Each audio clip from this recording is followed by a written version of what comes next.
नमस्कार दोस्तों, मैं हूं प्रकाश काबा। आज है ट्यूसडे 13 सितंबर, कल है वेडनेसडे 14 सितंबर। मार्केट एक गैप अप खुला और एक अप्रूव मिला और 18,000 का जो आंकड़ा था वो पार कर लिया। तो अच्छी बात है।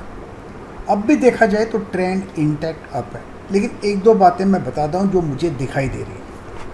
मुझे यहाँ पर एक पहला गैप दिखता है, ये दूसरा गैप दिखता है, ये तीसरा गैप दिखता है और चौथा गैप है निफ्टी में।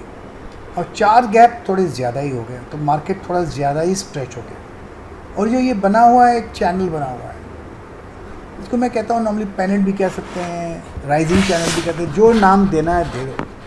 इसका सिर्फ एक बात हो सकती है, अब थोड़ा ज़्यादा ही स्ट्रेच हो गया, हो सकता है और स्ट्रेच हो जाए, लेकिन जब स्ट्रेच हो जाएगा तो ये सेटअप बन जाएगा नीचे गिरने के लिए। नॉर्मली दो बातें होंगी, या तो फास्ट ऊपर जाएगा या फास्ट नीचे आएगा, यही और ही कुछ हो ही नहीं सकता है। अगर कल गैप अप खुलता है तो वहाँ पर दे देना चाहिए। अगर आपने कुछ खरीदा है तो दे दो उसको, जो होता है होने दो। अगर वो गैप अप नहीं खुलता है तो नीचे आ सकता है, तो फिर एक ऊपर जाने की कोशिश करेगा और साइडवेज मूव मिलेगा। लेकिन अगर नॉर्मली मैंने देखा है कि ऐसा जब ज़्यादा ही स्ट्रेच हो जाता है तो एक बारी गिरावट आ सकती है।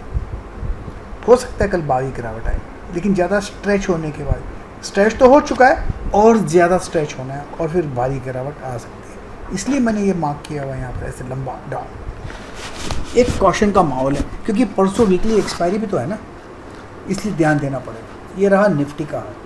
चलो बैंक निफ्टी का हाल देखते हैं। बैंक निफ्टी देखिए, यहाँ पर भी एक ट्रायंगल बन रहा है, टाइटनिंग फॉर्मेशन है। ये दूसरा ट्रायंगल देखिए, टाइटनिंग फॉर्मेशन, पहला गैप, दूसरा गैप, तीसरा गैप। भाई साहब 3 गैप भी बहुत हो जाते हैं। हो सकता है और भी ऊपर मिले, 41,000 का आंकड़ा भी टच हो सकता है।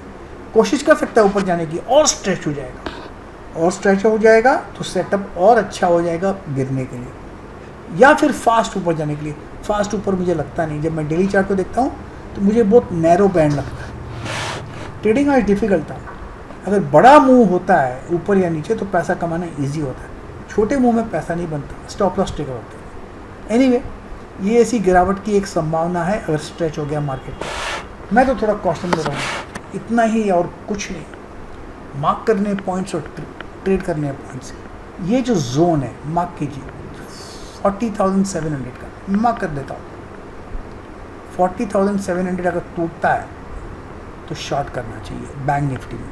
निफ्टी का जोन निकाल लेते हैं। चलो, ये सिंपल काम है। निफ्टी का जोन है ये 18,050 तोड़ता है, मैं तो कहता हूँ 18,000 तोड़ता है तो बेच दो, सिंपल है। लेकिन ऊपर खुलना चाहिए और नीचे आना चाहिए, ऐसे नहीं कि नीचे गैप डाउन खुलना चाहिए। और गैप डाउन खुलता है तो 15 मिनट का लो देखो, अगर वो टूटता है तो फिर बेचो, सिंपल ऐसा है। ज़्यादा डिफिकल्ट नहीं है ट्रेडिंग, ज़्यादा अपने को दिमाग लगाना नहीं पड़ता है। जहाँ आपने प्रिडिक्ट किया आपका लॉस होगा, अब प्रिडिक्ट नहीं किया तो आप ट्रेड कर पाओगे। बताऊँ, हमेशा कहता हूँ मैं, trading is only about making money. जो दिखता है उसी को ट्रेड करो ना। Trade what you see, not what you think. दिमाग में उसको ट्रेड मत करो, वो ओपिनियन का कुछ वैल्यू नहीं है। प्रिडिक्शन नहीं करना चाहिए बस, क्योंकि भाव भगवान है।